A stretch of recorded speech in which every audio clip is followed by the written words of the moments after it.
Google बाबाला bye bye करून भोले बाबाला नमस्कार करत आजचं काम पूर्ण केलं आणि निघालो गावात. कारण आज आपल्याला दळून आणायचं होतं दळण.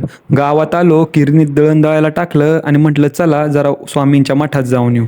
स्वामींच्या मठात आलो, दर्शन वगैरे घेतलं आणि आलो शाळेकडे. ही आमची शाळा कमलदेवी विद्यालय कळंब. इयत्ता 3री ते 10वी शिक्षण माझं ह्याच शाळेत झालं. हा आमचा इयत्ता 9वीचा वर्ग. मग काय गावातून घरी जाताना म्हटलं चला जरा ऊसाचा रस पिऊ म्हणून आलो बंटीच्या ऊसाच्या गुऱ्हाळावर. बंटीला म्हणलं थंडगार ऊसाचा रस बनव. तो म्हटला मला काही जमत नाही, मी अजून शिकतोय. पण त्यांनी रस बनवला. रस वगैरे पिऊन मी संध्याकाळी निघालो मावशीच्या घरी. हे आमच्या मावशीचं घर कृषीरत्न.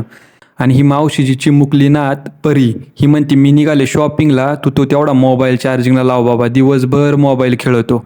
मग संध्याकाळी झाली होती, मी ट्रॅक्टर घेतला आणि घरी निघालो. कारण मावशीच्या घरून आपल्याला हा ट्रॅक्टर घरी न्यायचा होता. Tata bye bye.